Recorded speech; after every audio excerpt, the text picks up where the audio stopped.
Hello friends, very good morning. UPSC infinity 40,000 కి join అయ్యే చివరి అవకాశం ఆగస్ట్ 15th వరకు మీకు ఈ ఆప్షన్ ఉంది. 16th నుంచి 50,000 కి రివైజ్ చేసే ఛాన్సెస్ చాలా ఎక్కువగా ఉన్నాయి.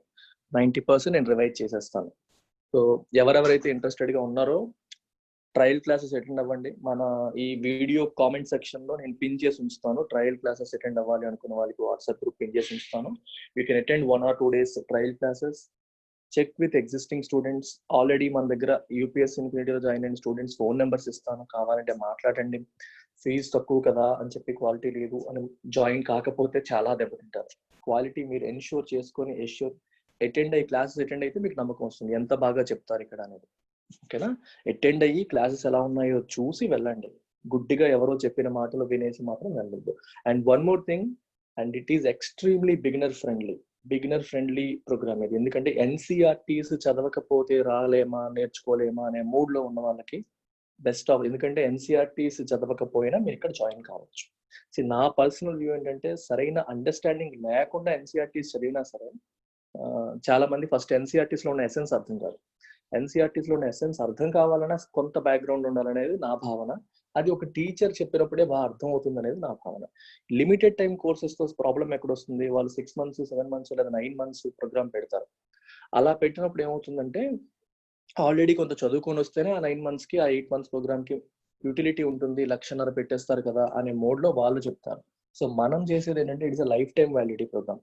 ఇంటర్మీడియట్ కంప్లీట్ అయిపోయిన వాళ్ళు కూడా జాయిన్ అయ్యారు, డిగ్రీ ఫస్ట్ ఇయర్ వాళ్ళు అయ్యారు, సెకండ్ ఇయర్ వాళ్ళు ఉన్నారు, థర్డ్ ఇయర్ వాళ్ళు ఉన్నారు, కంప్లీట్ అయిన వాళ్ళు ఉన్నారు, ఆల్రెడీ ఒక అటెంప్ట్ ఇచ్చిన వాళ్ళు కూడా మన దగ్గర ఉన్నారు. వేరే చోట 1 year ప్రోగ్రామ్ కంప్లీట్ చేసి మళ్ళీ నా దగ్గరికి వచ్చి జాయిన్ అయిన క్యాండిడేట్స్ కూడా ఉన్నారు. So all kinds of students ఇక్కడ ఉన్నారు.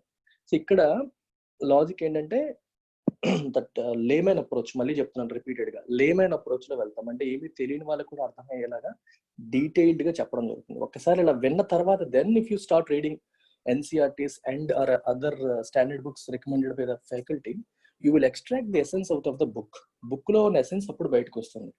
లేకపోతే చదవడం అనేది అకాడమికల్ గా చదివినట్టు ఉంటుంది. ఓరియంటేషన్ లేకుండా ఎలా చదువుతారు? యూపీఎస్సీకి ఎలా చదవాలి, యూపీఎస్సీకి ఏ రకమైన థాట్ ప్రాసెస్ ఉండాలి అని ఏమాత్రం అవగాహన లేకుండా ఎన్సీఆర్టీ చదవడం అనేది హెల్ప్ చేయదు అనేది నా personal opinion.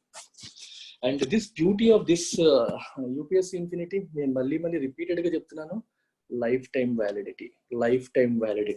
I repeat, lifetime validity ఎక్కడ మీకు ఇవ్వట్లేదు ఎవరు కూడా. So use this opportunity, get lifetime validity on this course. And with this course you can conquer any competitive exam in India. ఎందుకు? Be it CGL, it is included, IBPS included, CSAT included, APPSC, TSPSC are also included. So A competitive exam అయినా మీరు crack చేయగలిగే ability ఇది ఇస్తుంది, ఎందుకంటే అన్ని subjects ఇందులో cover చేస్తాం కాబట్టి. అండ్ స్టాండర్డ్ యూపీఎస్సీ స్టాండర్డ్ లో మనం వెళ్తాం. సో యూపీఎస్సీని మనం ఫోకస్ చేస్తూ, ఒకవేళ ఫైనాన్షియల్ కన్స్టెంట్స్ వల్ల, ఇంట్లో ఫోర్స్ వల్ల వేరే ఎగ్జామ్ రాయండి అని చెప్పినా సరే, దానికోసం మరి వేరే చోటుకి వెళ్ళాల్సిన అవసరం లేదు.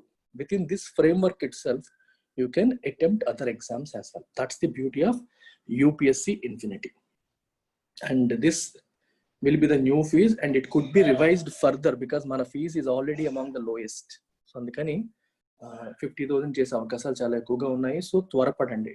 ఇంకా ఏ డౌట్స్ ఉన్నా నాకు కాల్ చేయండి, మాట్లాడండి. Bank and SSC CGL infinity again comes with lifetime validity. Again దీని ఫీజు కూడా చాలా తక్కువ పెట్టాను. 6,000 కి I'm giving unlimited validity on 2 important exams. ప్రతి సంవత్సరం పక్కాగా నోటిఫికేషన్ వచ్చే 2 ఎగ్జామ్స్ కి లైఫ్ టైం వ్యాలిడిటీ ఇస్తున్నాను ఇక్కడ. రైట్. సో ఈ ఫీజు కూడా రివైజ్ చేసే ప్లాన్ లో ఉన్నాను. It may be revised from next month September 1st నుంచి ఇది 8,000 చేసే అవకాశాలు ఉన్నాయి. అది ఇంకా ప్లానింగ్ స్టేజ్ లో ఉన్నా, డిసైడ్ కాలేదు.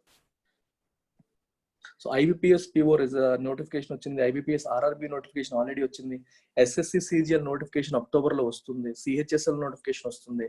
సో వీటన్నిటికీ సిద్ధం కావాలి అంటే ఇప్పటి నుంచి మీరు ప్రిపరేషన్ స్టార్ట్ చేయాలి. ఇప్పటికే చాలా డిలే అయింది, లేట్ అయిన వాళ్ళు జాయిన్ అయిపోండి. Quant infinity extreme value course, ఎందుకంటే ఇందులో pure maths and arithmetic 2 combined గా, దట్టు ప్రిలిమ్స్ మెయిన్స్ స్టాండర్డ్ లో. SBI PO మెయిన్స్ కే స్టాండర్డ్ ఉంటుందో ఆ స్టాండర్డ్ వరకు వెళ్తాను. మెయిన్స్ క్లాసెస్ స్వయంగా నేనే టీచ్ చేస్తాను. ఐఎమ్ రిపీటింగ్, మెయిన్స్ క్లాసెస్ కి నేను వస్తాను. ప్రిలిమ్స్ లో కూడా డిఫికల్ట్ టాపిక్స్ కి నేను వస్తాను. అంటే ప్రతి టాపిక్ కూడా బ్యాకప్ ఫ్యాకల్టీ లా నేను ఉంటాను. నా రెగ్యులర్ టైం అనేది నాకు అలౌ చేయదు అన్ని క్లాసెస్ తీసుకోవడానికి.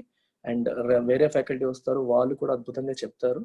మీకు మంచి సౌండ్ ఫౌండేషన్ పడిన తర్వాత దానిపైన నేను ఉంటాను. So I'm always there. So worry అవ్వాల్సిన అవసరం లేదు. క్యాట్ స్టాండర్డ్ లో మనం తీసుకెళ్ళిపోతాం క్వశ్చన్స్ అన్నిటిని కూడా. ఇది మీకు బ్యాంక్ సీజీఎల్ తో పాటు SI, constable, railway, any competitive exam అన్నింటికి హెల్ప్ అవుతుంది, ఇంక్లూడింగ్ సీసాట్ అన్నింటికి కూడా హెల్ప్ అవుతుంది. And beauty of individual courses and with just 2000 rupees మీకు unlimited access to all mock test. Institute లో ఆఫర్ చేసే అన్ని మాక్ టెస్ట్, మీరు క్వాంటిటీ జాయిన్ అయినా సరే, ఇంగ్లీష్ కి, రీజనింగ్ కి, అన్ని మాక్ టెస్ట్లు కూడా నేను అన్లిమిటెడ్ యాక్సెస్ ఇస్తున్నాను. ఓన్లీ మాక్ టెస్ట్ల కోసమే 2000 పైన తీసుకున్న సంస్థలు ఉన్నాయి. నేను కోర్స్ తో పాటు లైఫ్ టైం వ్యాలిటీతో పాటు మాక్ టెస్ట్ ఇస్తున్నాను. So use it. ఇది 2000. Again this will be revise to 3000 very soon. మరి డిలే చేయకుండా తొందరలోనే రివైజ్ చేయబోతున్నాను, ఎందుకంటే ఇది చాలా తక్కువ ఫీజుకి ఎక్కువ వాల్యూ ఇస్తున్నాను. So I'm going to revise this. For now it is available at 2000. Okay, మన flagship, original flagship course, first ఎక్కువగా ఫేమస్ అయిన కోర్సు ఇదే, ఎక్కువ మంది స్టూడెంట్స్ జాయిన్ అయిన కోర్సు కూడా ఇదే. 100 పైగా స్టూడెంట్స్ జాయిన్ అయ్యారు. అండ్ సో ఇది కూడా మనకి ఏంటంటే ఆల్ కాంపిటేటివ్ ఎగ్జామ్స్ కి తగ్గట్టుగా డిజైన్ చేయబడ్డ కోర్సు. సో గ్రామర్ ఉంటుంది, మీకు vocabulary and comprehension through Hindu news paper, editorial analysis ద్వారా ఇది నేర్చుకుంటాం. లైవ్ లో ప్రతిరోజు ½ an hour to 40 minutes editorial analysis live లో చేస్తాను. అందులో ఏమైనా డౌట్స్ ఉన్నా, ఎలా అర్థం చేసుకోవాలనే విషయాలన్నా క్లారిఫై చేస్తూ ఉంటాం. వీటితో పాటు కాంపిటేటివ్ ఎగ్జామ్స్ కోసమైన పారాజంబుల్స్, మనకి cloze test, reading comprehension, error spotting, ఇట్లాంటి ప్రతిరోజు కూడా చేస్తూ ఉంటాం అన్నమాట. ఈ రకంగా కాంపిటేటివ్ ఎగ్జామ్స్ కి సన్నద్ధం అవుతారు. And with this also you get complete access to all mock test, unlimited mock test on the app వస్తాయి. ఇంగ్లీష్ కి వారానికి మినిమం 3 మార్క్స్ జరుగుతాయి. అటు సీజీఎల్ కి చేస్తున్నాము, ఇటు బ్యాంక్ ఎగ్జామ్స్ కి చేస్తున్నాం. సో రెండింటికి కూడా మాక్ టెస్ట్ అనేవి కండక్ట్ చేయడం అనేది జరుగుతుంది. Every Monday mock test explanation అనేది ఉంటుంది మీకు. ఓకేనా? So again this comes with lifetime validity. 2000 rupees ఫీజుతో అందిస్తున్నాం. As of now this will be revise to 3000 very soon. Even English లో జాయిన్ అవ్వాలనుకున్నా సరే ఇదే టైం. అతి త్వరలో ఈ ఫీజు కూడా 3000 అయిపోతుంది. ఇండివిజువల్ కోర్సెస్ ని 3000 చేస్తున్నాం అతి త్వరలో. So this is my phone number. ఎవరైనా నాకు కాంటాక్ట్ చేయాలంటే ఈ నెంబర్కి కాల్ చేయొచ్చు, లేదా పేమెంట్ మీరు డిసైడ్ అయిపోయిన తర్వాత పేమెంట్ చేయాలన్నా ఇదే నెంబర్కి చేయొచ్చు. సురేష్ సెల్టెక్స్ క్లాస్ అని మీకు వస్తుంది పేరు కూడా. So you can see my photo and name and then make payment and share the screenshot with me.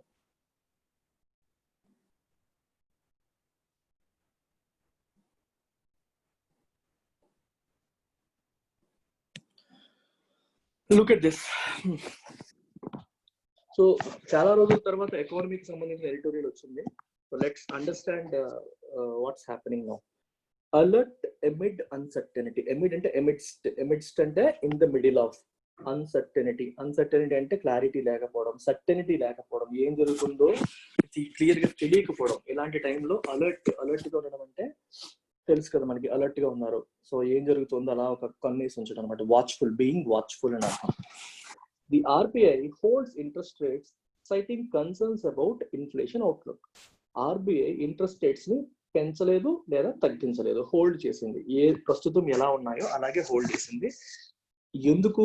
Citing concerns about inflation outlook. Inflation ఎలా ఉండబోతోంది అనే విషయంలో కొన్ని కన్సర్న్స్, ఇబ్బందులు ఉన్నాయి, రైట్, కొంచెం ఆందోళనలు ఉన్నాయి. వాటిని కారణంగా చూపుతూ, సైట్ అంటే to show something as reason, వీటిని కారణంగా చూపుతూ ఆర్బీఐ ఇంట్రెస్ట్ రేట్స్ ని కదల్చలేదు, పెంచలేదు లేదా తగ్గించలేదు అని అర్థం.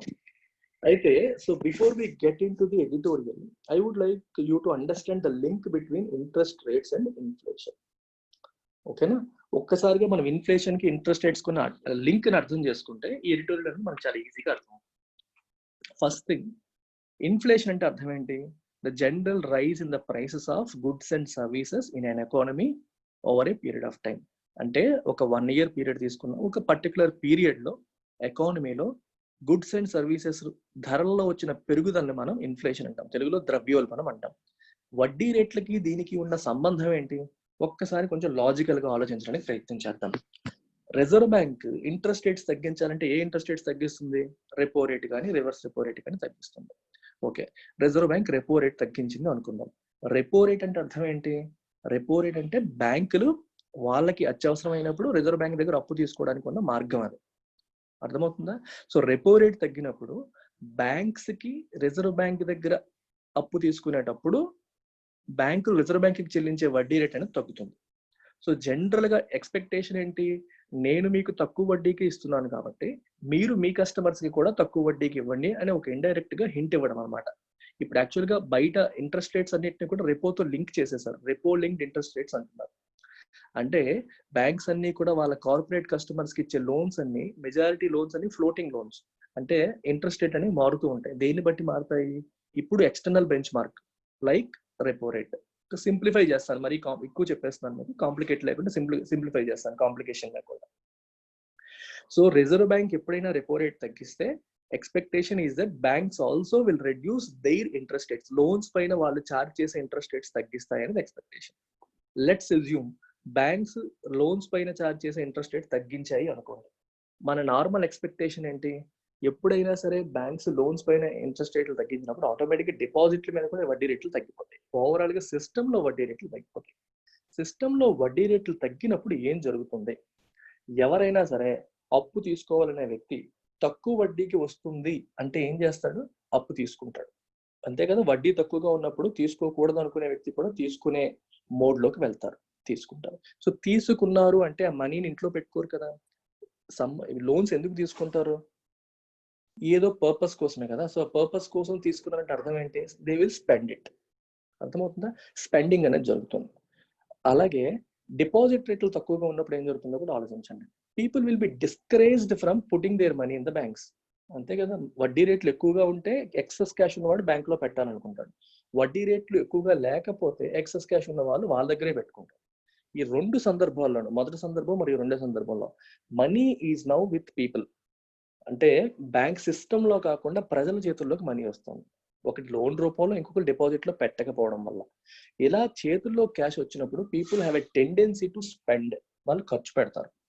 చేతుల్లో క్యాష్ ఉండేటప్పుడు మనకి బ్యాంకుల్లో దాచుకున్నప్పుడు ఒకలా ఉంటాం, చేతుల్లో ఉన్నప్పుడు ఖర్చు పెడతాం. లోన్ తీసుకునేది ఖర్చు పెట్టడానికి కాబట్టి పెడతాం. ఇలా ఖర్చు పెట్టినప్పుడు ఏమవుతుంది? Demand for commodities or services will increase. ఖర్చు పెట్టమంటే ఏదన్నా కొండమే కదా. కొంటున్నామంటే అర్థం ఏంటి? ఏదన్నా వస్తువులకో సేవలకో డిమాండ్ పెరుగుతున్నట్టే కదా. ఒక ఇండస్ట్రీ పెట్టాలని అప్పు తీసుకున్నావు, ఆ మనీ తీసుకొచ్చి మరి ఇండస్ట్రీకి అవసరమైనవన్నీ కొనాలి కదా. మరి కొనేటప్పుడు ఆ వస్తువునికి డిమాండ్ పెరుగుతున్నట్టే కదా. అలా అర్థం చేసుకోండి. సో ఇలా డిమాండ్ పెరిగినప్పుడు ఏమవుతుంది? నార్మల్ ఎక్స్పెక్టేషన్, డిమాండ్ పెరిగినప్పుడు ప్రైసెస్ కూడా పెరుగుతాయి. అంతే కదా, మనకి తెలిసిందే డిమాండ్ సప్లై. డిమాండ్ పెరిగినప్పుడు ప్రైసెస్ పెరుగుతాయి, సప్లై పెరిగినప్పుడు ప్రైసెస్ తగ్గుతాయి. When the other one is constant. అంటే సప్లై కాన్స్టెంట్ గా ఉండి డిమాండ్ పెరిగితే ప్రైసెస్ పెరుగుతాయి, డిమాండ్ కాన్స్టెంట్ గా ఉండి సప్లై పెరిగితే ప్రైసెస్ తగ్గుతాయి. చిన్నప్పటి నుంచి మనం నేర్చుకున్న కాన్సెప్ట్, తెలిసిన విషయమే అది. అయితే ఇలా ధరలు పెరుగుతున్నాయంటే అర్థం ఏంటి? It will lead to further inflation. ద్రవ్యోల్బణం ఇంకా పెరుగుతుంది, ఇన్ఫ్లేషన్ ఇంకా పెరిగిపోయే అవకాశం ఉంటుంది. So general expectation, interest rates ఎప్పుడైనా తగ్గితే that will lead to inflation అనేది జనరల్ ఎక్స్పెక్టేషన్. అది normal link between interest rates and inflation. అయితే మరి ఆర్బీఐ తగ్గిస్తూ వచ్చింది కదా సార్, గత కొన్ని 3-4 నెలలుగా తగ్గించుకుంటూ వస్తుంది కదా ఇంట్రెస్ట్ రేట్స్, ఎందుకు అని. ఇప్పుడు ఇంట్రెస్ట్ రేట్స్ కహాని చెప్తున్నప్పుడే మీకు ఒక మాట చెప్తాను. వడ్డీ రేట్లు తగ్గినప్పుడే లోన్స్ ఇవ్వడం అనేది పెరుగుతుంది. అంటే లోన్స్ తీసుకునే వాళ్ళు పెరుగుతారు, ఎందుకంటే వడ్డీ తక్కువగా వస్తుంది కాబట్టి. సో లోన్స్ తీసుకుని వాళ్ళు స్పెండ్ చేస్తున్నారంటే అది ఎకానమీకి మంచి చేస్తుంది కదా. If more and more people spend on the economy, more and more people invest in to businesses, that means it is doing good to the economy. అది ఎకానమీకి యాక్చువల్గా ఎకానమీ ఇప్పుడు COVID-19 వల్ల సఫర్ అయింది కాబట్టే ఎకానమీకి బలం చేకూర్చడం కోసమే రిజర్వ్ బ్యాంక్ ఆఫ్ ఇండియా ఇలా వడ్డీ రేట్లు తగ్గించుకుంటూ, రెపో రేట్స్ ని తగ్గించుకుంటూ వచ్చింది. గత కొన్ని నెలలుగా తగ్గించుకుంటూ వడ్డీ రేట్లను అనుకూలంగా చేసి, సిస్టంలో లిక్విడిటీ, మనీ ఎక్కువగా ఉండేలా చేసి, అవసరంలో ఉన్న వాళ్ళకి అప్పు దొరికేలాగా చేస్తూ వచ్చింది. ఆ రకంగా ఎకానమీకి ఒక బలం చేకూర్చడానికి రిజర్వ్ బ్యాంక్ ఆఫ్ ఇండియా ప్రయత్నిస్తూ వచ్చింది. అయితే ఇప్పుడు ఏం జరిగింది? ఇన్ఫ్లేషన్ వరీస్ మొదలైపోయాయి. రిజర్వ్ బ్యాంక్ కి మన గవర్నమెంట్ ఆఫ్ ఇండియాకి ఒక అగ్రిమెంట్ ఉంది. 2015లో అనుకున్నారన్నమాట. Government of India reserve bank of ఇండియాకి ఒక మ్యాండేట్ ఇచ్చింది. ఏంటి ఆ మ్యాండేట్ ఏంటి? You have to keep the inflation within 4% ±2% అని చెప్పింది. అంటే 4% -2% అంటే 2%, 4% +2% అంటే 6%. 2 to 6% బ్యాండ్ మధ్యలోనే ఇన్ఫ్లేషన్ ఉండేలాగా చూడాల్సిన రెస్పాన్సిబిలిటీ కూడా రిజర్వ్ బ్యాంక్ ఆఫ్ ఇండియాకి ఇచ్చారు. దీన్ని ఇన్ఫ్లేషన్ టార్గెటింగ్ అంటాం. 6%కి దాటకుండా చూసుకోవాలి ఇన్ఫ్లేషన్ అనేది రిజర్వ్ బ్యాంక్ కి గవర్నమెంట్ నుంచి ఉన్న ఒక మ్యాండేట్. 6% ఎందుకు ఇన్ఫ్లేషన్ పెరిగిపోతే ఏమవుతుంది ఇది కూడా అర్థం చేసుకోండి. ఇన్ఫ్లేషన్ బాగా పెరిగింది అనుకోండి, వెన్ మనకి వస్తువుల ధరలు పెరిగిపోతాయి. వస్తువుల ధరలు పెరిగినప్పుడు దానివల్ల చాలా తలనొప్పులు వస్తాయి. మిడిల్ క్లాస్ వాళ్ళు చాలా సఫర్ అవుతారు, లోవర్ మిడిల్ క్లాస్ వాళ్ళు చాలా సఫర్ అవుతారు, రైట్? అంటే కొంతవరకు ఇన్ఫ్లేషన్ పెరగడం అనేది మంచి చేస్తుంది. బియాండ్ ఏ పాయింట్ అది చాలా దుష్పరిణామాలకి దారితీసే అవకాశాలు ఉంటాయి.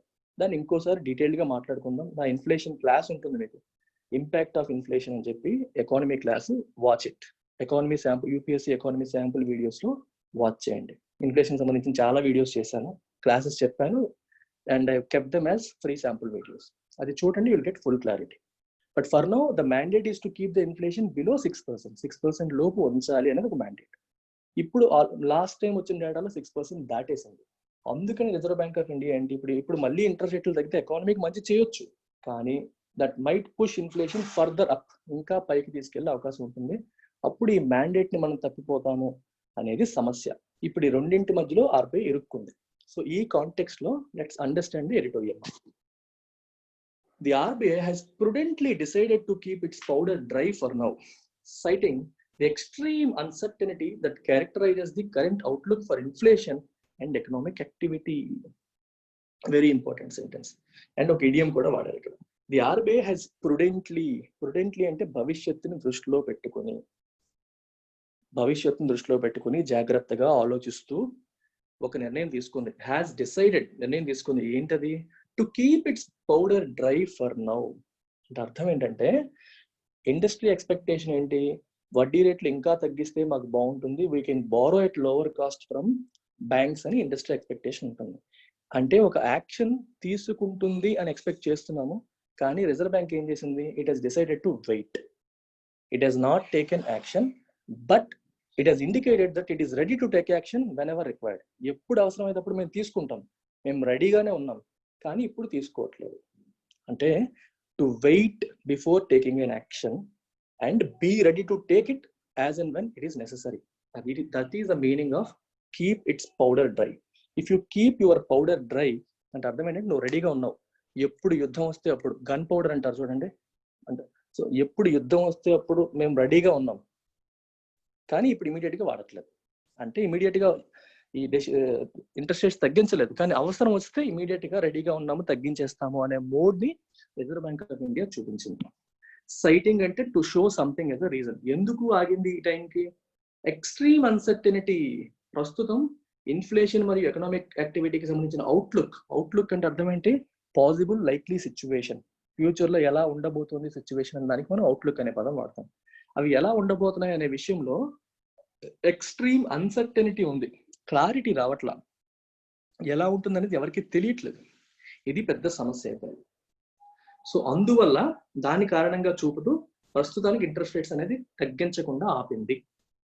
Observing that the unprecedented shock from the pandemic has left the economy stressed, the RBI said that while the monetary policy committee recognized the primacy of supporting a recovery, it was necessarily mindful of its inflation targeting mandate. అర్థమైందా? Observing that ఏంటి, ఏం చెప్తుంది? Observe అంటే ఇక్కడ చెప్పడం ఒక రకంగా, that the unprecedented shock from the pandemic.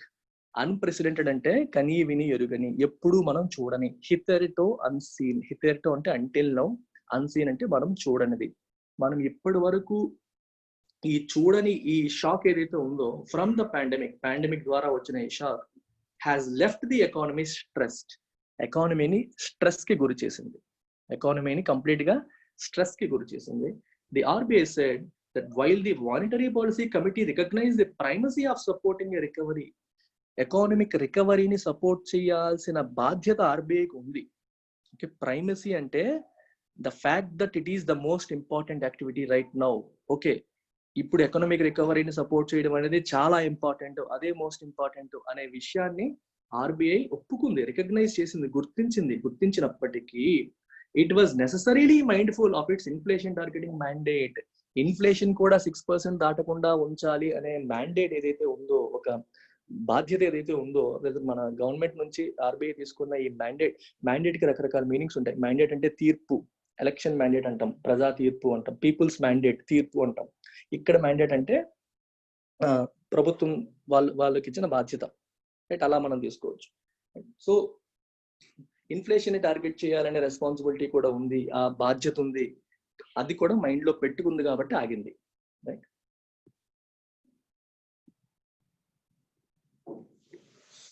The picture and prices is clouded by many uncertainties. The picture and prices అని అర్థం ఏంటి? ఈ ఇన్ఫ్లేషన్ ఎలా ఉండబోతోంది అనే విషయంలో క్లారిటీ రావట్లా. It is clouded by many uncertainties. Cloud అంటేనే అన్సర్టన్. మీరు ఒక్కసారి ఆకాశం వైపు చూడండి. ఆకాశం వైపు చూసినప్పుడు ఎటువంటి మేఘాలు లేకుండా ఆకాశం చూస్తే మీకు ఎలా ఉంటుంది? It is clear. దాన్ని మనం క్లియర్ స్కై అంటాం. క్లియర్ స్కై అంటే చక్కగా నీట్గా బ్లూయిష్ గా కనిపిస్తూ ఉంటుంది. నీలాకాశం అంటాం, అందుకే మనం బ్లూగా కనిపిస్తూ ఉంటాం, clear sky. Now imagine there are clouds. మేఘాలు ఆవహించి ఉన్నాయి అనుకోండి, అప్పుడు మనకి ఆకాశం కనిపిస్తుందా? కనిపించదు. ఎందుకంటే అక్కడ తెల్లని మేఘాలు లేదా నల్లని మేఘాలు క్లౌడ్ చేసేస్తాయి. క్లౌడ్ చేయడం అంటే మసకపరిచేలా చేస్తాయి. అంటే వెనకాల ఏముందో క్లియర్ గా తెలియకుండా చేసేది ఏంటి? అక్కడ క్లౌడ్. వెనకాల ఉన్న ఆకాశం మనకు కనిపించకుండా క్లౌడ్ చేస్తుంది. అందుకే ఈ క్లౌడ్ ని ఇలా వాడతారనమాట. If something clouds your judgment, అంటే నీ ఆలోచన శక్తిని, ఒకటి కరెక్టా తప్ప అని చెప్పి నిర్ణయించే నీ శక్తిని ఒకటి క్లౌడ్ చేస్తుంది అంటే మసగబారుస్తుంది అని అర్థం. అంటే మీకు క్లారిటీగా క్లియర్ గా లేదు. ఇక్కడ ఏం రాశారు? The picture and prices is clouded by many uncertainties. Prices ఎలా ఉండబోతాయి అనేది క్లియర్ గా తెలియట్లేదు. ఇట్ ఈస్ క్లౌడెడ్, మసగబారుతోంది, బై మెనీ అన్సర్టనిటీస్. చాలా అన్సర్టనిటీస్ ఉన్నాయి, ఏవి సర్టెన్ గా లేవు, క్లారిటీ లేవు. అందువల్ల ఎలా ఉండబోతోంది ఇన్ఫ్లేషన్ అనేది క్లారిటీ రావట్లేదు. While the provisional June CPI inflation reading of 6.1% had edged over the upper bound of the mandated medium-term goal of 4% plus or minus 2%, a spike in food prices as well as cost push pressures from higher transport fuel and raw material prices were combining to obscure the inflation outlook. ఒక్కసారి మళ్ళీ ఇంకొంచెం background ఇస్తాను మీకు. Before you understand this sentence కొంచెం అర్థం చేసుకోవాల్సింది ఏంటంటే, ఎప్పుడైనా సరే ఎకానమీ బాగాలేనప్పుడు, అంటే ఎకానమీ రిసెషన్ లోకి వెళ్ళినప్పుడు, స్పెండ్ తగ్గిపోయినప్పుడు, ఇప్పుడు ప్రజల చేతుల్లో డబ్బులు తగ్గిపోయాయి. జనరల్ గా అర్థం చేసుకోండి. ప్రైసెస్ గురించి మీకు ఒక మాట చెప్తాను. ప్రైసెస్ ఎప్పుడు పెరుగుతాయి? when the supply is same and demand goes up, prices go up. when the supply is same and demand goes down, prices go down. అంతే కదా? సప్లై సేమ్ గా ఉన్నప్పుడు డిమాండ్ తగ్గితే రేట్లు తగ్గుతాయి, డిమాండ్ పెరిగితే రేట్లు పెరుగుతాయి. ఇప్పుడు ఒక్కసారిగా మనం ఆలోచిస్తే, COVID-19 వల్ల ఆర్థికంగా చాలా మంది కుదేలైపోయారు. హెల్త్ కేర్ కి కాస్ట్లు పెరిగిపోయాయి, జాగ్రత్తగా ఉంటున్నారు, అనవసరమైనవి కొనట్లేదు, డబ్బులు దాచుకుంటున్నారు. ఇలాంటి సందర్భంలో what is the general expectation? General demand in the economy is down. అంతే కదా? వస్తువులు కొనాలి అనుకో, ఇప్పుడు ఒక బైక్ కొందామని అనుకున్నావు నువ్వు. బైక్ ఏమైనా ఇమీడియట్ నెసెసిటీయా? కాదు. ఎందుకంటే అది లేకపోయినా మనం బతకగలమా? ఇన్నాళ్ళు బతికాం కదా, బతకగలుగుతాం. అప్పుడు మా జనరల్ గా జనాలు ఏం చేస్తారు? ఏమవుతుందో కరోనా వల్ల అవసరమైతే మనకి డబ్బులు సడన్ గా అవసరం రావచ్చు. అప్పుడు ఈ బైక్ ఇప్పుడు కొనేయడం వల్ల డబ్బులు అయిపోతాయి కదా, తర్వాత చూసుకుందాం, కరోనా పోయిన తర్వాత మనం చూసుకుందాం అని చెప్పి వాయిదాలు వేస్తారు. ఇది జనరల్ టెండెన్సీ. ఈ లగ్జరీ ఐటమ్స్ కి, ఇమీడియట్ గా అవసరం లేని వాటికి, ఫుడ్ తప్పితే మిగిలిన వాటి అన్నిటికీ కూడా జనాలు వాయిదా వేసే అవకాశాలు చాలా ఎక్కువగా ఉన్నాయి, రైట్? సో చాలా ఎక్కువగా వాయిదా వేసే అవకాశాలు ఎక్కువగా ఉన్నాయి. సో చాలా తక్కువగా స్పెండ్ చేస్తున్నారు. అంటే ఎకానమీ బాగాలేనప్పుడు, ఆర్థిక వ్యవస్థ బాగాలేనప్పుడు people ten to spend less. బేసికల్ గా తక్కువ స్పెండ్ చేయడం వల్ల ఆర్థిక వ్యవస్థ బాగోదు. స్పెండ్ చేయడం వల్ల డిమాండ్ తగ్గిపోతుంది, సో సేల్స్ తగ్గిపోతాయి, కంపెనీ యొక్క అవుట్పుట్ తగ్గిపోతుంది, ఓవరాల్ గా జీడిపి తగ్గిపోతుంది. ఇదంతా ఒకదానికోటి ఇంటర్లింక్ అయిపోయింది. మరి ఇలాంటి టైంలో ఇన్ఫ్లేషన్ ఎలా ఉండాలి? ఇందాకే చెప్పాను, డిమాండ్ తక్కువగా ఉన్నప్పుడు ఏమైపోవాలి? ప్రైసెస్ బాగా తగ్గిపోవాలి. మరి ప్రైసెస్ తగ్గిపోయి అది it should lead to lower inflation. Inflation అనేది బాగా కంట్రోల్లోకి వచ్చేయాలి, లోవర్ ఇన్ఫ్లేషన్ కంట్రోల్లోకి రావాలి. కానీ ఇక్కడ ఏం జరుగుతుంది? ప్రైసెస్ పెరిగిపోతున్నాయి. అందుకని అంటున్నాను, అబ్స్క్యూరిటీ రావడానికి కారణం అది, క్లౌడింగ్ అవ్వడానికి కారణం అది.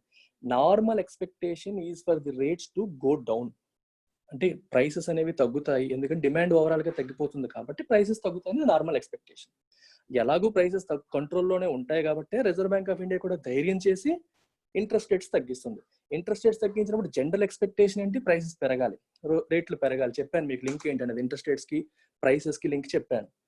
కానీ ఆల్రెడీ ఎకానమీలో డిమాండ్ తక్కువ ఉంది కాబట్టి పెద్ద రిస్క్ లేదు, రెండు బ్యాలెన్స్ చేసుకుంటే ఓవరాల్ గా ఇన్ఫ్లేషన్ అనేది పెరగదు అనేది జనరల్ ఎక్స్పెక్టేషన్. అందుకని ఆర్బీఐ గత 3-4 నెలలుగా తగ్గించుకుంటూ వచ్చింది. కానీ ఇప్పుడు తలనొప్పులు పెరిగాయి, అన్సర్టనిటీస్ పెరిగిపోయాయి. ఏంటి అన్సర్టనిటీస్ ఒకసారి చూడండి.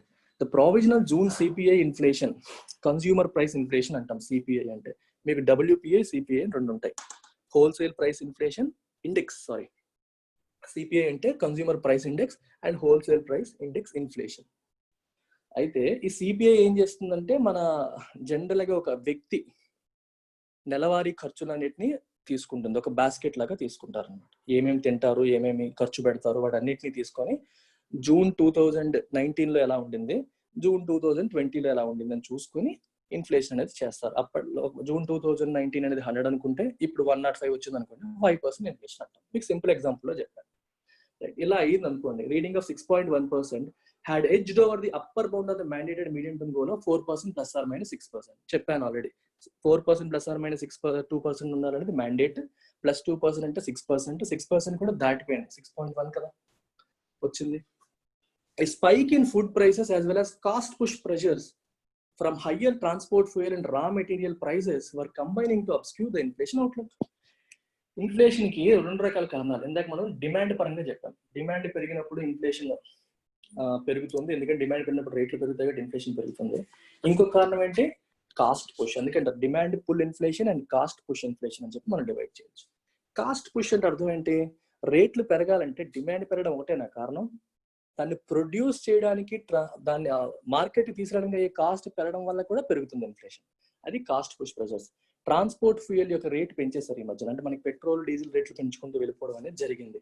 Higher transport fuel and raw material prices కూడా పెరిగిపోయాయి.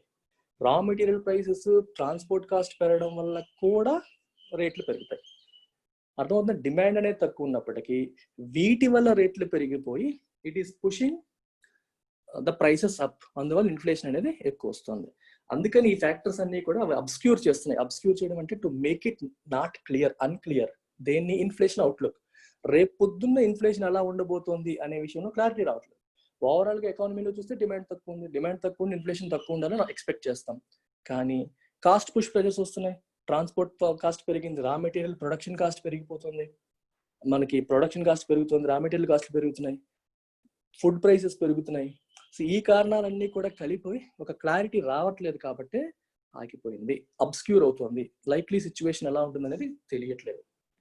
Owing to ensure that the policy stance remains accommodative for as long as needed to revive growth, Governor Shaktikanta Das emphasized that the RBI was ready to act on rates once a durable reduction in inflation was cited. ఇది అర్థం చేసుకోండి. ఓయింగ్ అంటే ఏంటి, promise చేయడం, మాట ఇవ్వడం. దేనికి, to ensure that the policy stance remains accommodative. What is accommodative policy stance? Reserve bank of India తీసుకునే స్టాన్స్ అంటే యాటిట్యూడ్, అంటే టువర్డ్స్ ఎకానమీ ఎటువంటి దృక్పథం రిజర్వ్ బ్యాంక్ ఆఫ్ ఇండియా కలిగి ఉన్నది అని చెప్పేది స్టాన్స్. సో అకామిడేటివ్ స్టాన్స్ అంటే అర్థం ఏంటి, ready to support the economy by reducing interest rates if required. అంటే వీఆర్ దేర్, మీరు భయపడకండి, అవసరమైతే మేము వడ్డీ రేట్లు తగ్గించడానికి రెడీగానే ఉంటాం. అందుకే ఫస్ట్ లోనే వాడారు, to keep its powder dry. Action తీసుకోలేదు కానీ we are ready to take action whenever required.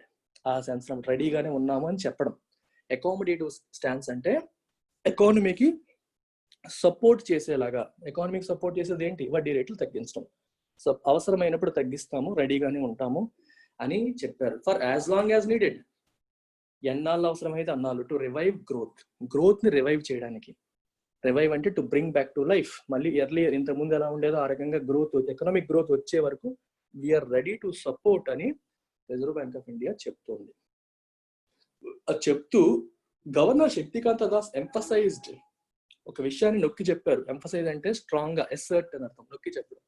That the RBI was ready to act on rates once a durable reduction in inflation was sighted. అర్థమైందా? Inflation లో durable reduction అంటే అర్థం ఏంటి, durable అంటే able to stand for a long time. Durability అంటారు, ఎక్కువ కాలం మన్నేది. అంటే inflation లో తగ్గుదల ఎక్కువ కాలం ఉండేలా ఉంటుంది అని మనకి కనిపిస్తే, సైటెడ్, ఓకే, అనిపిస్తే ఇన్ఫ్లేషన్ తగ్గుతుంది, తగ్గింది అలాగే ఉంటుంది అని అనిపిస్తే ఇమీడియట్ గా మేము ఇంట్రెస్ట్ రేట్స్ పైన మళ్ళీ యాక్షన్ తీసుకుంటాము అని చెప్తాం. ఎంతమైందా? ఇన్ఫ్లేషన్ ఎక్కువగా ఉన్నప్పుడు వడ్డీ రేట్లు తగ్గించడం వల్ల రిస్కులు ఉంటాయి, ఇంకా పెరిగిపోతుంది ఇన్ఫ్లేషన్. అందుకని ఇన్ఫ్లేషన్ కంట్రోల్లో ఉన్నంత వరకు we are ready to reduce the interest rates అని చెప్తుంది.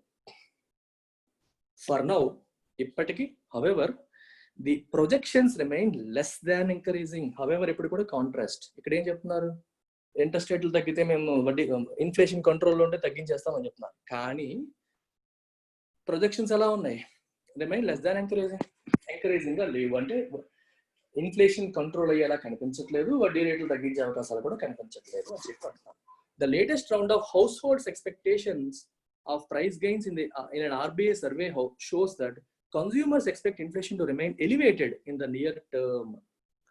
Inflation ఎక్కువగానే ఎలివేట్ అంటే ఎక్కువగా, ఎలివేట్ తెలుసు కదా, ఎలివేట్ అవ్వడం, పైకి వెళ్ళడం. ఇన్ఫ్లేషన్ ఎక్కువగానే ఉంటుంది అని కన్స్యూమర్స్ అందరూ ఎక్స్పెక్ట్ చేస్తున్నారు. కన్స్యూమర్స్ ఇన్ఫ్లేషన్ ఎక్కువగానే ఉంటుందని చెప్పి ఎక్స్పెక్ట్ చేస్తున్నారు అని latest round of house holds expectations of prices survey, ఈ సర్వేలో తెలిసింది, ఆర్బీఐ వాళ్ళు చేసిన సర్వేలో తెలిసింది. A finding that the RBI assessment broadly backs. దీన్ని ఆర్బీఐ దాన్ని సపోర్ట్ చేస్తుంది. అంటే ఇది కరెక్ట్ కాదు అని అనట్లేదు, ఆర్బీఐ ఇది కరెక్టే అయి ఉంటుంది అని చెప్పి, బ్యాక్ అంటే సపోర్ట్, ఆర్బీఐ దీన్ని సపోర్ట్ చేస్తుంది. The prognosis on the economy is also worrisome. Important word ఇది, ప్రోగ్నోసిస్. ఇది మెడికల్ లో ఎక్కువగా వాడతారు, డయాగ్నోసిస్, ప్రోగ్నోసిస్. అంటే మన సిమ్టమ్స్ ని చూసి this could be his likely medical condition అని ముందే చెప్పడానికి ప్రోగ్నోసిస్ అంటాం. దాని అంటే ఒక ఎక్స్పీరియన్స్ తో డాక్టర్స్ చెప్తారు, ఇతనికి ఇది అయ్యి ఉండొచ్చు, ఓకే, ఒకసారి లేదు అన్ని ముదిరిపోయిన తర్వాత టెస్టులు చేసి రిపోర్టులు తీసి చెప్తే దాన్ని డయాగ్నోస్టిక్ అంటాం. అంటే ప్రాబ్లం వచ్చేసిన తర్వాత టెస్టులు చేసి వాటి ద్వారా మనం ఏదైనా చెప్తే డయాగ్నోసిస్ అంటాము, ముందే చెప్తే దాన్ని ప్రోగ్నోసిస్ అంటాం. అంటే కైండ్ ఆఫ్ ఫోర్కాస్టింగ్ అన్నమాట, ముందు చెప్పడం. The prognosis on the economy అంటే అర్థం ఏంటి? ఎకానమీకి సంబంధించి రిజర్వ్ బ్యాంక్ ఆఫ్ ఇండియా చేసిన ఫోర్కాస్ట్ అంటే ఎలా ఉండబోతోంది, outlook, you can say outlook. Economy ఎలా ఉండబోతోంది అని చెప్పిన విషయం కూడా వరీసమ్, అంటే పాజిటివ్ గా లేదు, ఎకానమీ ఎప్పుడప్పుడే రివైవ్ అయ్యేలా లేదు అన్నట్టుగా ఉంది రిజర్వ్ బ్యాంక్ ఆఫ్ ఇండియా చెప్తోంది. While the RBI expect the rural economy to turn in robust recovery on the back of a strong showing by agriculture, a deterioration in consumer sentiment in the central bank's July survey undermines the prospects for a more broad-based revival in domestic demand. అర్థం చేసుకోండి, rural economy turn around అవుతుంది, robust గా అంటే strong గా turn around అవుతుంది అని చెప్పి reserve bank of India expect చేస్తుంది. ఎందుకు? On the back of a strong showing by agriculture చాలా స్ట్రాంగ్ గా ఉంది, పంటలు బాగా పండాయి, వర్షాలు బాగా పడుతున్నాయి కూడా, సోయింగ్ కూడా ఎక్కువగా జరిగింది. కాబట్టి రూరల్ ఎకానమీ చాలా స్ట్రాంగ్ గా ఉండబోతుంది అని చెప్పి ఆర్బీఐ ఎక్స్పెక్ట్ చేస్తుంది ఒక పక్క. ఇంకో పక్క ఏ డిటెరియోరేషన్ ఇన్ కన్స్యూమర్ సెంటిమెంట్ అనేది ఇంకా వర్సన్ అయిపోయింది. డిటెరియోరేట్ అంటే టు వర్సన్, ఇంకా వర్సన్ అయిపోవడం, పాడైపోవడం, తగ్గిపోవడం అని అర్థం. ఇన్ ద సెంట్రల్ బ్యాంక్ లో జూలైలో వాళ్ళు చేసిన సర్వేలో కన్స్యూమర్ సెంటిమెంట్ పాజిటివ్ గా లేదు. అంటే ఎలా ఉండబోతోంది ఎకానమీ అంటే సెంటిమెంట్ ప్రజలందరూ పాజిటివ్ గా లేదు. జనరల్ గా ప్రజల సెంటిమెంట్ బాగాలేనప్పుడు ఏం చేస్తారంటే దే డోంట్ స్పెండ్, దాచుకుంటారు డబ్బులు, ఎప్పుడు అవసరం అవుతాయా అని. వెన్ దే డోంట్ స్పెండ్ ఏమవుతుంది? Again it further leads to reduction of demand in the economy. Demand తగ్గిపోవడం వల్ల సేల్స్ తగ్గిపోతాయి, సేల్స్ తగ్గిపోవడం వల్ల అవుట్పుట్ తగ్గిపోతుంది, అవుట్పుట్ తగ్గిపోవడం వల్ల గ్రాస్ డొమెస్టిక్ ప్రొడక్ట్ జీడిపి తగ్గిపోతుంది, దానివల్ల ఎకానమీ కాంట్రాక్ట్ అవుతుంది. రైట్, అదే పాయింట్ ఇక్కడ. Undermines the prospects for a more broad based revival in the domestic demand. Broad based అంటే అన్ని సెక్టర్స్, ఒక దగ్గర కాకుండా, ఒక్క అగ్రికల్చరే కాకుండా అన్ని సెక్టర్స్ లోనూ ఓవరాల్ గా డిమాండ్ రివైవ్ అవుతుంది. రివైవ్ అవడం అర్థం ఏంటి? To bring back to life, మళ్ళీ to bring back to earlier situation. ఇంతకు ముందులాగే మళ్ళీ ఎకానమీ పరిగెట్టే పరిస్థితి వస్తుందా అంటే వచ్చేలా కనిపించట్లేదు. ఎందుకంటే కన్స్యూమర్ సెంటిమెంట్ అనేది నెగిటివ్ గా ఉంది. కాబట్టి it undermines, it lessons the effectiveness of the power of the capability of the prospects అంటే ఉండే అవకాశాలు. దేనికి ఉండే అవకాశాలు? రివైవల్ అవ్వడానికి ఉండే అవకాశాలు. దేంట్లో రివైవల్? Domestic demand. అంటే విత్ ఇన్ ఇండియా డిమాండ్ ఇప్పుడప్పుడే పెరిగే అవకాశాలు కనిపించట్లేదు యాజ్ పర్ ది సర్వే, మనం అర్థం చేసుకోవాలి. Additionally, external demand faces headwinds from a world economy in recession and as global trade shrinks. Okay, domestic demand బాలేదు expected. What about external demand అంటే exports, వేరే కంట్రీలు మన దేశం నుండి ప్రొడక్ట్స్ కొంటాయి కదా, ఎక్స్పోర్ట్స్ అంటాం వాటిని మనం. ఆ డిమాండ్ ఎలా ఉంది? It is also facing head winds. Important word head wind, tail wind గుర్తుపెట్టుకోండి. టెయిల్ విండ్, హెడ్ విండ్, తెలుగులో ఎదురుగాలి. ఎదురుగాలి అంటే అర్థం ఏంటి? మీరు సైకిల్ వేసుకుని వెళ్తున్నారు, మీకు వెనకాల గాలి వస్తుంది అనుకోండి, మీ వెనక నుండి సైకిల్ కంటే మీకు ఇది బెటర్. మీకు ఒక చిన్న పడవలో తెడ్డూపుకుంటూ వెళ్తున్నారు అనుకోండి, ఒక తెరచాప కట్టారు, తెరచాప గాలి వీచుతున్న డైరెక్షన్ లోనే మీరు వెళ్తున్నారు అనుకోండి, మీరు ఇంకా ఫాస్ట్ గా వెళ్ళిపోతారు, పెద్ద శ్రమ లేకుండా వెళ్ళిపోతారు. గాలికి ఎగ్నెస్ట్ గా మీరు వెళ్తున్నారు అనుకోండి, అప్పుడు ఏమవుతుంది? గాలి వచ్చే డైరెక్షన్ కి ఎగ్నెస్ట్ గా మీరు వెళ్తే you will find it even more difficult to రో, అంటే ముందుకు వెళ్ళడానికి ఇంకా కష్టపడాల్సి వస్తుంది. సైకిల్ వేసుకున్నా అంతే, మీరు సైకిల్తో ఎదురుగాలి వచ్చినప్పుడు ఫాస్ట్ గా వెళ్దాం అనుకున్నా సరే వెళ్ళలేరు, ఎందుకంటే గాలి మిమ్మల్ని వెనక్కి తోస్తూ ఉంటుంది. దాన్ని హెడ్ విండ్ అంటాం. అంటే ఎకానమీలో ముందుకు వెళ్ళాలనుకున్నప్పుడు ముందుకు వెళ్ళకుండా ఆపేది హెడ్ విండ్. అలా కాకుండా టెయిల్ విండ్ చూడండి, గాలి వెళ్ళే డైరెక్షన్ లోనే మీరు కూడా వెళ్తున్నారు అనుకోండి, అంటే గాలితో పాటు, గాలికి ఎగ్నెస్ట్ గా కాకుండా మీరు కొంచెం ఎఫర్ట్ పెట్టినా ఎక్కువ ముందుకు వెళ్ళిపోతారు. సింపుల్ ఎగ్జాంపుల్ చెప్తాను టెయిల్ విండ్స్ కి, హెడ్ విండ్స్ కి. డిమానిటైజేషన్ రాకముందు పేటిఎం కానీ, గూగుల్ పే కానీ, ఫోన్ పే కానీ ఇవన్నీ కూడా ఉండేవి. ఎస్పెషల్లీ పేటిఎం ఉండేది, కానీ అంత ఎక్కువగా ప్రజలు వాడేవాళ్ళు కాదు. ఈ వ్యాలెట్స్ కానీ ఇవన్నీ కూడా డిజిటల్ ట్రాన్సాక్షన్స్ ఎక్కువగా ఉండేవి. ఒక రకంగా డిమానిటైజేషన్ అనేది చేతుల్లో క్యాష్ లేని పరిస్థితి, అంటే మొత్తం క్యాష్ అంతా సిస్టమ్ లోకి పెట్టడం, మార్చడం, నోట్ల కొరత ఇలాంటివన్నీ వచ్చినప్పుడు ఏమైందంటే people started using digital transaction చేయడం మొదలు పెట్టారు. సో ఒక రకంగా it was like a tail wind for Paytm. Paytm అనుకోకుండా దీని నుంచి బెనిఫిట్ పొందింది. సిమిలర్గా ఇప్పుడు కోవిడ్-19 లో క్యాష్ ట్రాన్సాక్షన్స్ చేయడం సేఫ్ కాదు, నోటుకి వైరస్ అంటుకునే అవకాశాలు ఉంటాయి, అందుకని డిజిటల్ ట్రాన్సాక్షన్ ప్రిఫర్ చేస్తున్నారు.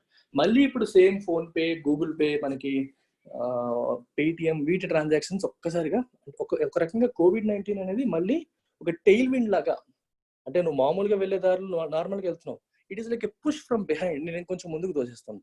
సేమ్ ఆన్లైన్ కోర్సెస్ తీసుకోండి, మీకు ఆన్లైన్ ఎడ్యుకేషన్ గత 5-6 years నుంచి ఊపందుకుంటున్నప్పటికీ ఇప్పటికీ ఆఫ్లైనే మెజారిటీ 80% బిజినెస్ ఆఫ్లైన్ నడుస్తుంది. ఎప్పటి నుంచో వాళ్ళు ప్రయత్నాలు చేస్తున్న స్టూడెంట్స్ ఇంకా ఆఫ్లైన్ ఎక్కువ మంది ప్రిఫర్ చేస్తారు, పేరెంట్స్ ఆఫ్లైన్ ప్రిఫర్ చేస్తారు. ఈ రోజు కూడా నాకు కాల్ చేసే వాళ్ళు ఇన్స్టిట్యూట్ ఎక్కడ, ఆఫ్లైన్ రావచ్చా అని అడుగుతున్నారు. కానీ COVID-19 has forced people to stay indoors. ఒక రకంగా ఇది కూడా ఆన్లైన్ ఎడ్యుకేషన్కి ఒక టెయిల్ విండ్ లాగా పనిచేస్తుంది. అంటే నార్మల్ గా వెళ్తుంది దానికంటే ఇంకా ఫాస్ట్ గా ఆన్లైన్ ఎడ్యుకేషన్ యొక్క ట్రాక్షన్ పెరుగుతుంది, ఎక్కువ మంది దాన్ని యాక్సెప్ట్ చేసే పరిస్థితి కనిపిస్తుంది. ఇవి టెయిల్ విండ్. దీనికి ఆపోజిట్ హెడ్ విండ్, ఎదురుగాలి. అంటే బిజినెస్ లో మనం అనుకోకుండా వచ్చే ఎదురు దెబ్బలు హెడ్ విండ్స్ అంటాం దాన్ని. మనం అన్ఎక్స్పెక్టెడ్ గా వచ్చే ఈ పాజిటివ్స్ టెయిల్ విండ్స్. అందుకే గుర్తుపెట్టుకోండి, ఎదురుగా వస్తే మనం వెనక్కి వెళ్తాం, అంటే మనం ముందుకు వెళ్ళాలని ఆపుతుంది అది, వెనక్కి నుంచి వస్తే తొందరగా ముందుకు వెళ్తాం. అలా గుర్తుపెట్టుకుంటే మీకు easy. Head winds from A world economy in recession. Economy recession లో ఉంది, వరల్డ్ ఎకానమీ కూడా రిసెషన్ లో ఉంది కోవిడ్-19 వల్ల. అందువల్లే ఎక్స్టర్నల్ డిమాండ్ కూడా పెరగట్లేదు. అండ్ యాజ్ గ్లోబల్ ట్రేడ్ కూడా ష్రింక్ అయిపోతుంది. అంటే ఒక దేశం ఇంకొక వేరే దేశాలతో ట్రాన్సాక్షన్స్ తగ్గించుకుంటున్నాయి కూడా, అందుకని అందువల్ల కూడా మనకి ట్రేడ్ తగ్గుతుంది. Forecasting a contraction in real GDP in the current fiscal year, the RBI rather optimistically posits that an early containment of the pandemic may impart an upside surprise to its outlook. Real జీడిపిలో contraction ఉండబోతోంది అని చెప్పి forecast చేసింది, చెప్తోంది ఎలా ఉండబోతోంది అని చెప్తూ ఆర్బీఐ ఏముంటుంది, రేదర్ ఆప్టిమిస్టికలీ పాజిట్స్ అంటే to put forward as a fact, అంటే ఒక ఆర్గ్యుమెంట్ లాగా, to put forward as an argument. ఒక విషయం చెప్తుంది. ఏంటి ఆ విషయం? That an early containment of the pandemic, కోవిడ్-19 ఎర్లీగా అరికట్టగలిగితే it may impart and upside surprise to its outlook. మేమైతే ఆర్బీఐ అవుట్లుక్ ఎలా ఉండబోతుందని చెప్తున్నామో అది అప్సైడ్ ఇంకా పెరిగే, అంటే ఇన్ ద సెన్స్ ఒక పాజిటివ్ గా దానికి ఒక సర్ప్రైజ్ రావచ్చు. ఎప్పుడు? పాండమిక్ ని తొందరగా అరికట్టగలిగితే it may impart and upside surprise to its outlook అంటే ద లైక్లీ సిచ్యువేషన్ చెప్పాను, the likely future situation. Future ఎలా ఉండబోతుందని ఆర్బీఐ చెప్తుందో ఆ సిచ్యువేషన్ కి ఒక పాజిటివ్ సర్ప్రైజ్ కింద రావచ్చు ఎప్పుడు? మనం పాండమిక్ ని తొందరగా అరికట్టగలిగితే. Interestingly, its analysis of the macroeconomic development environment skirts the potential challenges that heightened tensions with China, one of India's largest trading partners, and in recent years a source of inbound foreign capital, could pose to the economy. Interesting గా RBI outlook చెప్పినప్పుడు ఒక విషయాన్ని avoid చేసింది. Skirt అంటే to avoid dealing with, avoid చేసింది. దేన్ని avoid చేసింది? China విషయం. ఇప్పుడు చూడండి, height and tensions with potential challenges that height and tensions with China. చైనాతో మనకున్న టెన్షన్స్ హైటెన్ అయ్యాయి, అంటే పెరిగాయి. చైనాకి మనకి ఉన్న డిస్టర్బెన్సెస్ అనేవి పెరిగాయి. ఈ పెరగడం వల్ల ఉండబోయే పొటెన్షియల్ అంటే ఉండబోయే రాబోయే ఛాలెంజెస్ ని చెప్పలేదు. మామూలుగా మాట్లాడేసింది COVID-19 నుంచి మాట్లాడింది, కానీ చైనాకి మనకి వచ్చిన ఈ గొడవల వల్ల దాని వల్ల కూడా ఛాలెంజెస్ ఏమైనా రావచ్చేమో వాటి గురించి ఆర్బీఐ మాట్లాడలేదు. ఎందుకు మాట్లాడాలని మనం కోరుకుంటున్నాం? చైనా అనేది India's one of the largest trading partners. చాలా ఎక్కువగా ట్రేడ్ జరుగుతుంది ఇండియాకి చైనాకి. మరియు in recent years source of inbound foreign capital. చాలా ఇండియన్ స్టార్ట్అప్స్ లో చైనీస్ కంపెనీస్ పెట్టుబడులు పెడుతున్నాయి. సో ఈ రెండు రకాలుగా కూడా చైనాకి మనకున్న రిలేషన్ అనేది ఇప్పుడు దెబ్బతినడం వల్ల ఇవి ఇంపాక్ట్ అవుతాయి. వాటి గురించి మాట్లాడలేదు అని అంటారు.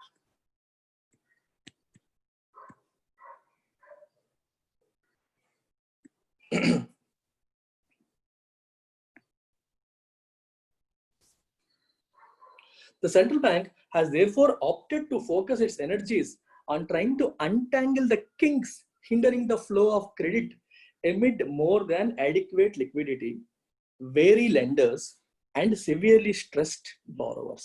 Beautiful sentence. Student. The central bank దేనిపైన ఫోకస్ చేసింది? It has opted to focus.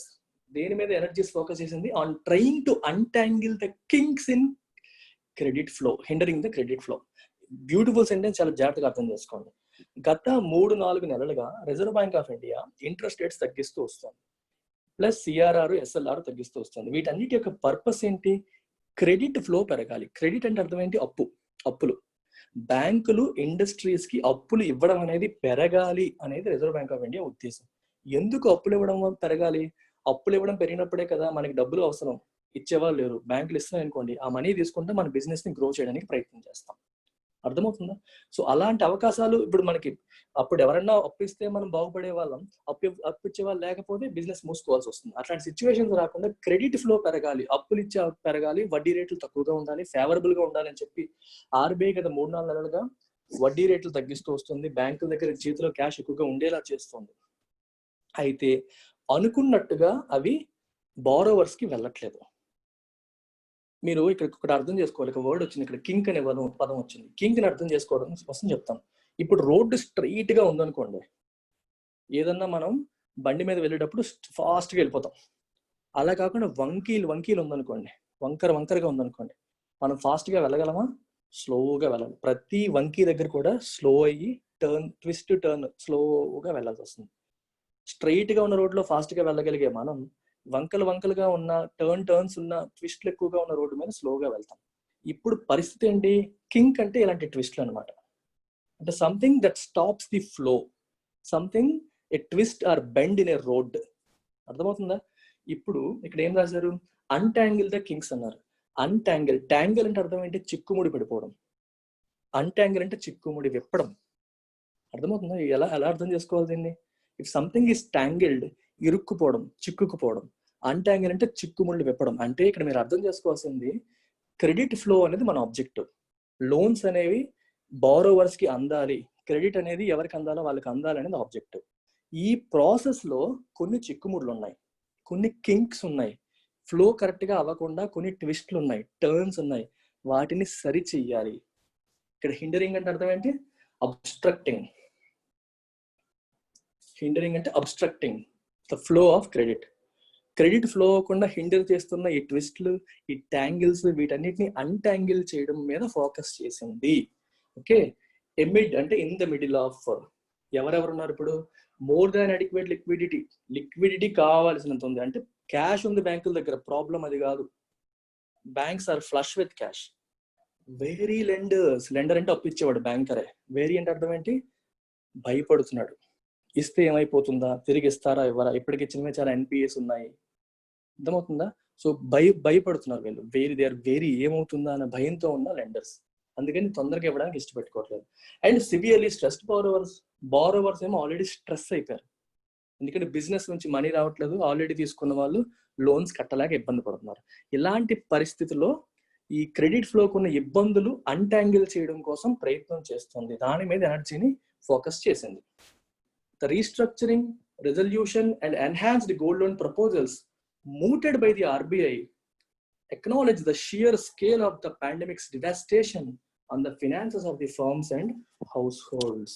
ఇది అర్థం చేసుకోండి. రీస్ట్రక్చరింగ్, రెజల్యూషన్ అండ్ మూడోది ఏం రాశారు ఇక్కడ, గోల్డ్, ఎన్హాన్స్డ్ గోల్డ్ లోన్. ఇది అర్థం చేసుకుందాం ఒకసారి. ఎన్హాన్స్డ్ గోల్డ్ లోన్ అనే పదం ఎందుకు వచ్చిందో చూద్దాం.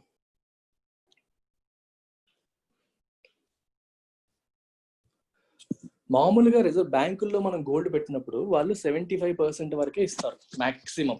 యాక్చువల్గా 50% దగ్గరలో ఇస్తూ ఉంటారు. అంటే గోల్డ్ వాల్యూలో అంతవరకు మాత్రమే మనకు అప్పుగా వస్తుంది. దాన్ని ఇప్పుడు 90%కి పెంచారు. అంటే బ్యాంక్స్ ఇప్పుడు ఎవరైనా వాళ్ళ దగ్గరికి బంగారం పట్టుకొని వచ్చి లోన్ అడిగితే గోల్డ్ వాల్యూలో 90% వరకు ఇవ్వవచ్చు అనేది ఒక ప్లాన్. దీనివల్ల ఏమవుతుంది, స్ట్రెస్ లో ఉన్న బారోవర్స్, డబ్బులు లేని వాళ్ళు ఇంట్లో ఉన్న గోల్డ్ని తీసుకొచ్చి తాకట్టు పెట్టి బ్యాంకుల దగ్గర లోన్ తీసుకోవచ్చు. దీనివల్ల బ్యాంకులకు కూడా రిస్క్ తక్కువే, ఎందుకంటే గోల్డ్ అప్వర్డ్ స్వింగ్ లో ఉంది, పెరుగుతున్నాయి రేట్స్. సో సెక్యూరిటీ, కొలేటరల్ హామీ ఉంటుంది కాబట్టి వాళ్ళు ఇవ్వడానికి వాళ్ళకి ధైర్యంగా ఉంటుంది. సో రిస్క్ తక్కువ. ఇది ఈ రకంగా ఒక ప్రాబ్లమ్ సాల్వ్ చేయడానికి ట్రై చేస్తాం. బ్యాంకులు వేరీ కదా, వేరీ అంటే అర్థం ఏంటి, ఫియర్ఫుల్. ఎందుకు, తిరిగి వస్తాయి రావని. హామీ ఉన్నప్పుడు రిస్క్ లేదు. అందుకని గోల్డ్ పరంగా ఒక ప్రాబ్లమ్ సాల్వ్ చేస్తుంది. ఇది రిటైల్ పరంగా పనిచేస్తుంది. ఇంకా రీస్ట్రక్చరింగ్ అండ్ రెజల్యూషన్ చాలా ఇంపార్టెంట్ సెంటెన్స్. రీస్ట్రక్చరింగ్ అనౌన్స్మెంట్ జరిగింది, నిన్న మొన్న జరిగింది అనుకుంటా. ఇది కూడా ఒక, దీనికి కంప్లీట్ గా డీటెయిల్స్ ఇవ్వలేదు కానీ చూచాయిగా చెప్పారు ఏంటి అని. మార్చి 1, 2020 నాటికి ఏ అకౌంట్స్ అయితే, అంటే ఏ అకౌంట్స్ అంటే లోన్ అకౌంట్స్, ఏ లోన్ అకౌంట్స్ అయితే ఎన్పిఎస్ గా లేవు, అంటే స్టాండర్డ్ అసెట్స్ గా ఉన్నాయో. స్టాండర్డ్ అసెట్స్ అంటే అర్థం ఏంటి, డిఫాల్ట్ లేకపోవడం లేదా 90 days లోపు డిఫాల్ట్ ఉండడం. అర్థమవుతుందా? అలా అనమాట. అంటే ఎక్కువగా 90 days దాటిపోతే ఎన్పిఏ కింద మార్చేస్తారు, సబ్ స్టాండర్డ్ అసెట్ అంటాం. సో అప్పటి వరకు డిఫాల్ట్ చేయకుండా ఉన్న స్టాండర్డ్ అసెట్స్ ఏవైతే ఉన్నాయో, లోన్ అసెట్స్ ఏవైతే ఉన్నాయో, they are eligible for debt restructuring అన్నారు. లోన్ రీస్ట్రక్చరింగ్ అంటే అర్థం ఏంటంటే, పరిస్థితులు బాగాలేవు, ఇంతకుముందు అప్పుడున్న ఎకానమిక్ పరిస్థితులు బట్టి మనం ఒక particular interest rates, particular time period మాట్లాడుకున్నాం. ఇప్పుడు పరిస్థితులు మారిపోయాయి కాబట్టి బ్యాంక్స్ వాళ్ళ కస్టమర్స్ కూర్చొని మళ్ళీ మాట్లాడుకొని టర్మ్స్, ఇంట్రెస్ట్ రేట్స్ ఏమైనా తగ్గిస్తారా లేదని మళ్ళీ రీనెగోషియేట్ చేసుకోవచ్చు. And restructuring of time period కూడా, ఇప్పుడు ఎన్నాళ్ళు ఉంది టైం పీరియడ్, రీపేమెంట్ పీరియడ్, దాన్ని పెంచడమో తగ్గించడం అలాగే ఉండదు, పెంచడం, ఈఎంఐ తక్కువ వచ్చేలా చూసుకోవడం, ఇట్లాంటి మార్పులు చేర్పులు చేసుకోవడానికి రిజర్వ్ బ్యాంక్ ఆఫ్ ఇండియా అవకాశం ఇచ్చింది. Without classifying it as a NPA, దాన్ని ఎన్పిఏ కింద క్లాసిఫై చేయకుండా ఇలా రీస్ట్రక్చర్ చేసుకోవచ్చు. కాకపోతే ఒక చిన్న లింక్ పెట్టింది, ప్రొవిజనింగ్ 10% చేయాలి అని. ప్రొవిజనింగ్ అంటే ఫ్యూచర్ లో మనకి రాబోతున్న లాస్ ని దృష్టిలో పెట్టుకొని ఈ రోజు మన దగ్గర ఉన్న కొంత డబ్బులు పక్కన పెట్టుకోవడం, దాన్ని ప్రొవిజనింగ్ అంటాం. ఎన్పిఏ అంటే అర్థం ఏంటి, నాన్ పర్ఫార్మింగ్ అసెట్. అంటే డిఫాల్ట్ చేయడం, పేమెంట్ రావట్లేదు, ఈఎంఐలు కట్టని లోన్స్ మనం ఎన్పిఎస్ కింద అనుకోవచ్చు, సింపుల్ టర్మ్స్ లో చెప్పాలంటే. బట్ దానివల్ల మనకి ఫ్యూచర్ లో లాస్ రావచ్చు, వీళ్ళు పూర్తిగా ఎగ్గొట్టేయచ్చు అని చెప్పి ఇప్పుడు ఉన్న మన ప్రాఫిట్ లో కొంత డబ్బు పక్కన పెట్టండి, ఒకేసారి లాస్ ని భరించలేం కాబట్టి కొంత డబ్బు ఇప్పుడే పక్కన పెట్టుకుందాం అనుకునే నామ్స్ మనం ప్రొవిజనింగ్ అంటాం. జనరల్ గా ఎన్పిఎస్ కి మినిమం 15% ప్రొవిజనింగ్ చేయాలి, మినిమం, బేర్ మినిమం. అది అక్కడ నుంచి 100% వరకు వెళ్తుంది. స్టాండర్డ్ అసెట్స్ కి 5% కంటే ఉండదు. అందుకే ఈ రెండింటికి మధ్యలో తీసుకొచ్చింది, 10% ప్రొవిజనింగ్ చేయాలి. ఎన్పిఎస్ గా క్లాసిఫై చేస్తే ఎక్కువ అయిపోతుంది, కానీ 10% చేస్తే చాలు అని చెప్పి ఒక ఇచ్చింది అనమాట.